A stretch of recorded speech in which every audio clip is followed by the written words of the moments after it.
Today's reading comes from Exodus chapter 12, the first Passover. The Lord said to Moses and Aaron in the land of Egypt, "This month will be the first month. It will be the first month of the year for you. Tell the whole Israelite community, on the 10th day of this month, they must take a lamb for each household, a lamb per house. If a household is too small for a lamb, it should share one with a neighbor nearby. You should divide the lamb in proportion to the number of people who will be eating it. Your lamb should be a flawless year-old male. You may take it from the sheep or from the goats. You should keep close watch over it until the 14th day of this month. At twilight on that day, the whole assembled Israelite community should slaughter their lambs. They should take some of the blood and smear it on the 2 doorposts and on the beam over the door of the houses in which they are eating. That same night, they should eat the meat roasted over the fire. They should eat it along with unleavened bread and bitter herbs. Don't eat any of it raw or boiled in water, but roasted over fire with its head, legs, and internal organs. Don't let any of it remain until morning, and burn any of it left over in the morning. This is how you should eat it. You should be dressed with your sandals on your feet and your walking stick in your hand. You should eat the meal in a hurry. It is the Passover of the Lord. I'll pass through the land of Egypt that night, and I'll strike down every oldest child in the land of Egypt, both humans and animals. I'll impose judgments on all the gods of Egypt. I am the Lord. The blood will be your sign on the houses where you live. Whenever I see the blood, I'll pass over you. No plague will destroy you when I strike the land of Egypt. This day will be a day of remembering for you. You will observe it as a festival to the Lord. You will observe it in every generation as a regulation for all time. You will eat unleavened bread for 7 days.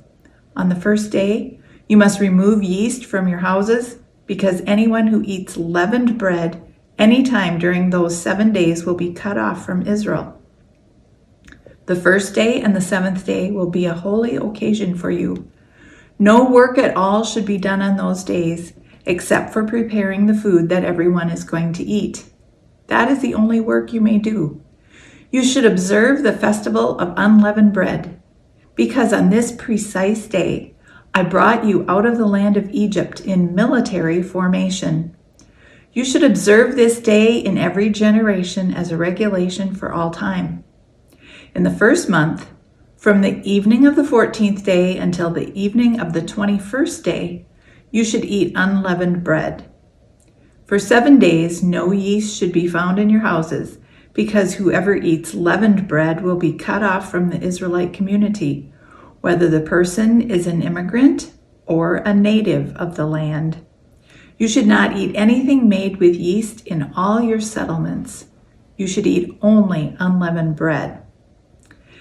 Then Moses called together all of Israel's elders and said to them, "Go pick out one of the flock for your families and slaughter the Passover lamb. Take a bunch of hyssop, dip it into the blood that is in the bowl, and touch the beam above the door and the 2 doorposts with the blood in the bowl. None of you should go out the door of your house until morning.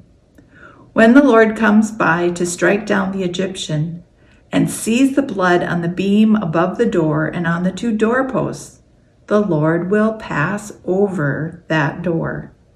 He won't let the destroyer enter your houses to strike you down.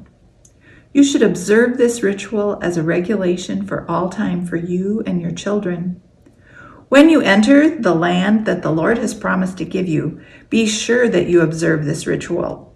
And when your children ask you, 'What does this ritual mean to you?' you will say, 'It is the Passover sacrifice to the Lord, for the Lord passed over the houses of the Israelites in Egypt. When he struck down the Egyptians, he spared our houses.' The people then bowed down and worshiped. The Israelites went and did exactly what the Lord had commanded Moses and Aaron to do. At midnight, the Lord struck down all the first offspring in the land of Egypt, from the oldest child of Pharaoh sitting on his throne to the oldest child of the prisoner in jail, and all the firstborn offspring of the animals. When Pharaoh, all his officials, and all the Egyptians got up that night, a terrible cry of agony rang out across Egypt, because every house had someone in it who had died. Then Pharaoh called Moses and Aaron that night and said, "Get up! Get away from my people, both you and the Israelites. Go! Worship the Lord as you said. You can even take your flocks and herds as you asked. Just go and bring a blessing on me as well." The Egyptians urged the people to hurry and leave the land because they thought, "We'll all be dead." So the people picked up their bread dough before the yeast made it rise, with their bread pans wrapped in their robes on their shoulders. The Israelites did as Moses had told them and asked the Egyptians for their silver and gold jewelry as well as their clothing. The Lord made sure that the Egyptians were kind to the people, so they let them have whatever they asked for. And so they robbed the Egyptians. The Israelites traveled from Ramses to Succoth. They numbered about 600,000 men on foot, besides children. A diverse crowd also went up with them, along with a huge number of livestock, both flocks and herds. They baked unleavened cakes from the dough they had brought out of Egypt. The dough didn't rise because they were driven out of Egypt and they couldn't wait. In fact, they didn't have time to prepare any food for themselves. The length of time that the Israelites had lived in Egypt was 430 years. At the end of 430 years, on that precise day, all the Lord's people in military formation left the land of Egypt. For the Lord, that was a night of intent watching to bring them out of the land of Egypt. For all Israelites in every generation, this same night is a time of intent watching to honor the Lord. The Lord said to Moses and Aaron, "This is the regulation for the Passover. No foreigner may eat it. However, any slave who has been bought may eat it after he's been circumcised.